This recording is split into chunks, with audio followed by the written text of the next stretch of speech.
we expect Shabana to always be Tusker to always be near the top. AFC Leopards are all the way up to 4th place on 47 points. Now, if they hadn't misbehaved for the whole of the first leg, they would be closer. Yeah, true. It actually could have been 1-2.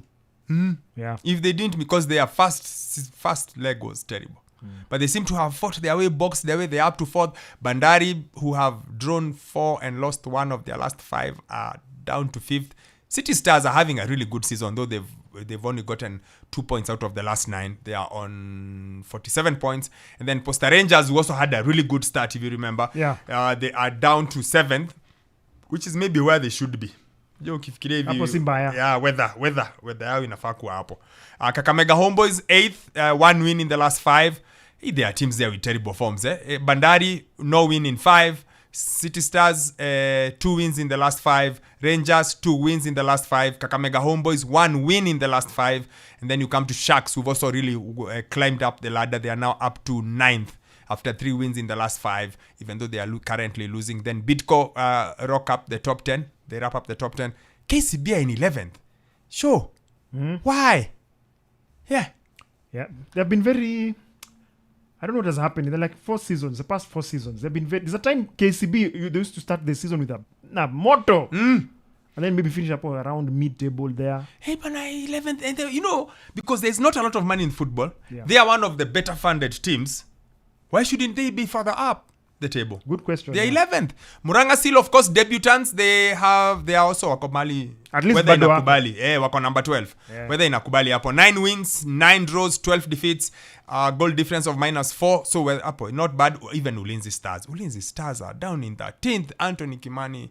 1 win in the last 5. Hey, Modo. Not nice. Not nice in 13th place. And then Shabana in 14th. Talanta in 15th. Talanta find a way to... wanna survive too. They're like the new age ushuru. Nakumbuka ushuru? Ushuru. The days of Ken Kenyatta. Walikuwa hapo. On operate too. In fact, if I'm not wrong, Talanta, Kenyatta was coaching Talanta, if I'm not mistaken. At one point. This season. Yeah, I think so. Yes, he might be. Yes. Wako tu hapo. So muscle memory. Yeah. Oh, the team is exactly like the other one. And then, of course, Sofapaka are in that relegation playoff position on 31 points. And then you've got Muhoroni on 28 points. And then you've got Nzoia on 30 points. Kogalo once again at the very top, Bernard. And in fact, now that we're here, Bernard, let's just have this conversation and finish it. So that's the way it's going on today. Once again, Police versus Tusker, 4 p.m. It's a good game for the battle to finish number 2. The best of the rest. Yes. It's called. But all eyes tomorrow, Bernard. Kogalo play Muhoroni. So the permutations are very simple. So Gor will be facing off against Muhoroni Youth in Muranga. Initially, most people have thought, of course, they'd won the game against KCB. I think when was it? Yes. Yeah, but they drew. Yeah. So if they'd won that one, they had one hand. Wameshikilia hivi na mkono moja. Yes. But either way, they got a point. But now on Sunday, when they play against Muhoroni Youth, they win that game. They have won the title because it will be 3 games to go after tomorrow's fixture, because it was 4 games to go this coming weekend. So it will be 3 games. They're at 64. They move on to 67. Kenya Police, depending on the result for today, whatever it is, bottom line, of course, there will be the points differential will be too far off. Yes. So they win tomorrow, 20th title, sealed, stamped. But the big talking point, Wokabi, and it's going to be a big loss for Mahia, is the fact that Wokabi, Kinstry, the man who's orchestrated all this, yes, he's saying au revoir. Yeah, apparently if he wins tomorrow, he's out on Monday night. Yeah. Because he's gotten a fantastic new gig. He's going to coach the Gambia. Yeah. The Gambia, of course, were very good at the AFCON. Yes. It's an up and coming football nation. Yeah. So the Gambia are going to replace Tom Saintfiet, the former coach who left after the AFCON. And I think it's a wonderful job for Kinstry. I agree. Because he's not even 40 yet. And I think he's one of those coaches. There's something about him. Remember, we hosted him, I think, twice. Yes, we've had him twice. We hosted him twice on Sport on the TV edition, and we both agreed that he's a brilliant football mind.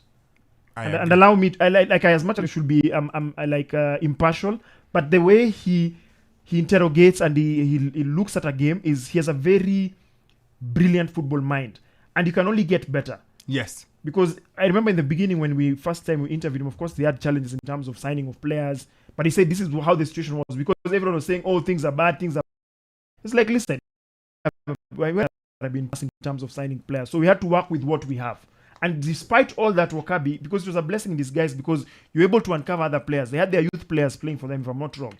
And the virtue of having youth players, it means now what you would have done once the players perhaps move on to other teams and stuff, and maybe some of them, of course, retire, I would say, blooding them into now the senior team, it's usually a bit of a challenge, because it takes you about like several games before they're able to gel as you'd want them to. But you see, it is baptism by fire. So they come into the team as early as possible. They play the opening matches. They're able to find their rhythm. And the advantage is, of course, you're playing the opening matches. It's not the determinant matches where, like, for example, like now, where you're like, you have to now play with the youth players. Though we can't do that after tomorrow. Yes. Or whoever is there, because Misha Shinda. Yes. But what I'm trying to say is, he was able to say, look, this is the pound.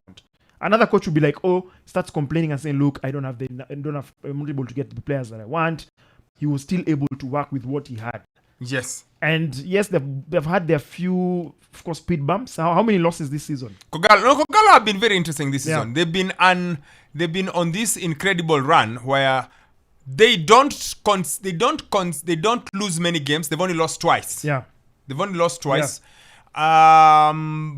They have the best defense in the league by a mile, because they are on that. They've only conceded 13 goals. Yeah. 13 goals in 30 games is ridiculous. It's ridiculous. They're almost conceding a goal every 2.5 games. So that record in itself is fantastic. Else, yeah. Where maybe fans have had issue with, and I say maybe, is the fact that this Kogalo team ain't the most exciting team of recent years. They've scored 38 goals. Which puts them same level with Police. Tusker have scored more. Nairobi City Stars in 6th have scored the same number of goals. Kariobangi Sharks in 9th have scored the same number of goals. In comparison, for example, Shabana in 14th have scored 30 goals. Kogalo have 38. So the only question, or the only asterisk Kogalo fans have had is, we are used to Blackberry, Medikagere, Michael Olunga. Yeah. What's the word? That word. Which one? Shows buckling teams. I'm trying to swash. That one. That's the one I'm looking for. That one. Like teams that play with. Yes, that one. That word. Swashbuckling. That one. That Kogalo have been. Kogalo fans are used to that from their team. Like dominant. It's not just you win, but you win with style. Convincing. You win with panache. You win with guile. And some arrogance of sorts. Now this team doesn't have that. It's very well coached. It's very compact, but it doesn't have that. And that's the only thing Kogalo fans have been like, that's why it's not the most. If you ask any Kogalo fan, they'll tell you. Elijah Starboy, big Kogalo fan, he tells you, this is not it. Yeah. That's the only thing. But like you said, the problems were there. It's they couldn't sign, or they had issues. He had issues. So he's done extremely well. 2 years, 2 league titles for a man who's already coached Rwanda. He's already coached Sierra Leone. He's already coached Uganda. He's won 2 league titles in Kenya. Now he's off to the Gambia. He's a good coach. I like his agent as well, because the agent has to play a big role in this. But who doubts they will win tomorrow? Kogalo will win tomorrow. I wish, in a different world. Of course, some would hope that given the fact that he has experience in Kenyan football, yes, it is somebody in the near future could be a consideration for possibly being coaching. Ninakuambukiza usiku. Ai, wacha nikunywe maji.